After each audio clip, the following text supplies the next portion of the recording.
In this module, we will look at designing feedback controllers for motor drives.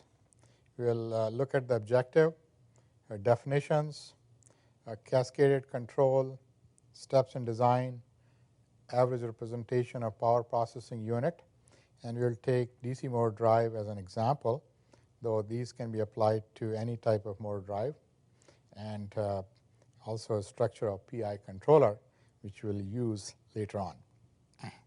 So let's begin with the objective. The block diagram looks like this. We have a desired reference signal against which we compare this output, and the error between these two acts on this error amplifier that we have to design, and it goes to the system that we have. This error amplifier acts on the power processing unit, which in turn acts on this electric machine, which is acting on this mechanical system, and here is our output here. So why do we use feedback? Well, it makes the system insensitive to disturbances and parameter variations. And what are the common control objectives? These are motherhood and apple pie type statements, zero steady state error that we want. We want good dynamic response. It should be fast with not much overshoot. So if you look at the structure, this is what the desired or the reference signal is. This is what we get, and the error between these two is acting on this controller with this transfer function which we have to design, and this is the plant transfer function here. All right, so what are the definitions? We talk about this open loop, which includes the product of the controller transfer function yet to be designed and the plant transfer function. And the closed loop response that we are really after can be represented in this, in this form here in terms of the open loop here. So, but we design it, by basing it on open loop here. So in the open loop transfer function, where the magnitude of that transfer function crosses 0 dB, that is called the crossover frequency in hertz or in radians per second here.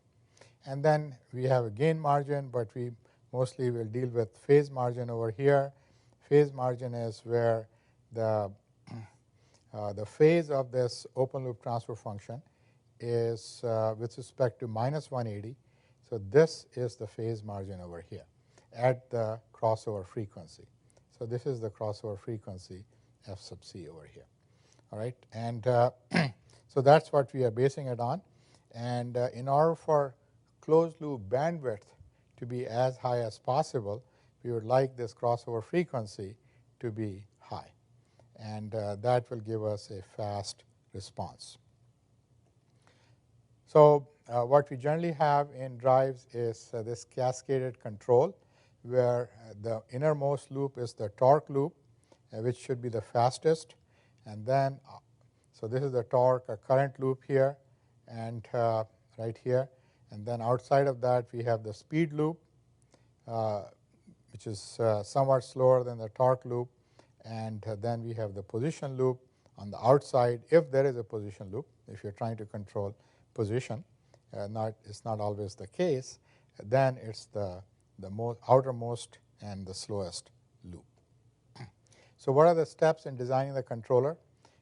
First of all, we assume the system is linear about the steady state operating point, and we design the controller using linear control theory. So this is very simple description that we are dealing with here.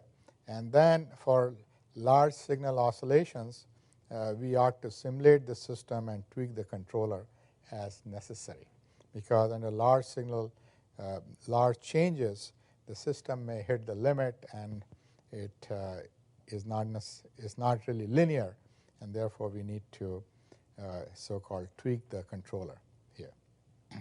So we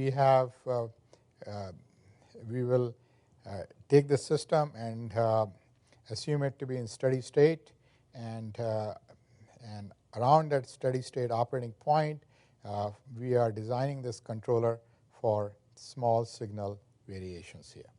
Okay, so that's and we would like the we should respect that this is not really a linear system as such. It is a switch mode system, and so we need to make sure that our highest bandwidth is at least an order of magnitude lower than the switching frequency here. And in designing these controllers, we'll neglect the switching frequency components with this assumption over here. So the very first thing we do is we take the power processing unit, and for a DC motor drive, this is what it will look like. But we use this average representation where we get rid of the switching frequency components. And therefore, when we talk about the output voltage VA, we put a bar on top like this to indicate that we are dealing with the average quantity where the switching frequency information has been taken out. And you can see here that that is this average voltage here in this converter would be proportional to this control signal, V sub control or V sub C here. So we have this equation, and they are related by some gain, which we'll call Kpwm, and we can express this equation in Laplace form this way and draw it in this form over here. So this we have seen before. So now we will apply this to a DC drive, and so on the electrical side, we have this equation here in terms of quantities where the switching frequency information has been taken out. So the applied voltage here is equal to the back EMF times the drop across the resistance times LDI dt over here. Not times, but plus LDI dt. And the induced back EMF is proportional to the rotational speed times the voltage constant over here. So this equation in Laplace form, we can write it like this, where this di dt is this Laplace operator here shows up because of di dt. So we can write it in this form. And from here, we can say that this current is the difference of this and this divided by resistance plus S times LA here. And this induced EMF is proportional to the speed over here. Similarly, the torque that we have is proportional to this current. So we have this equation in Laplace form. And if you include the load torque, then maybe we can put T sub L over here. So we can say that the speed is given by this equation. So it's the electromagnetic torque produced minus the load torque opposing it divided by this S times J EQ, which is the equivalent inertia of the motor and the load.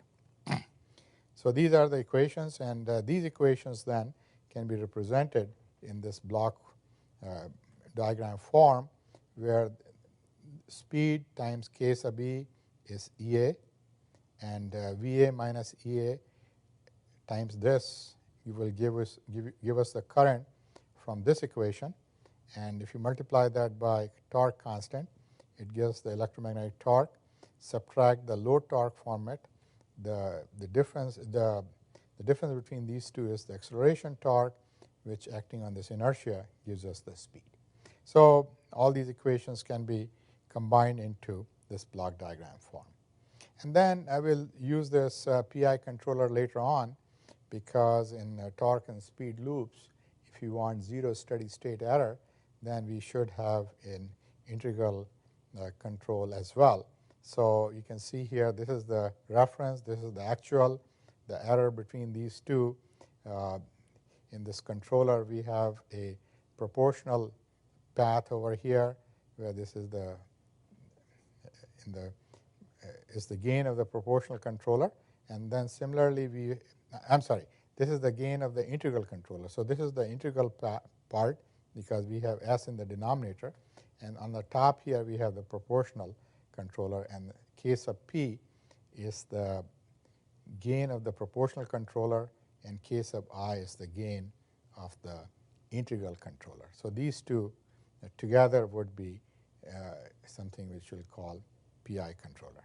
So this brings us to the end of this module here, where we looked at why do we use feedback control, what are the definitions of crossover frequency, phase margin, cascaded control where we have torque control and then speed control and the position control, what are the steps where we assume that we are at some steady state operating point, and for small signal disturbances the system is linear, we assume, and we'll use linear control theory, and then tweak that controller for large disturbances.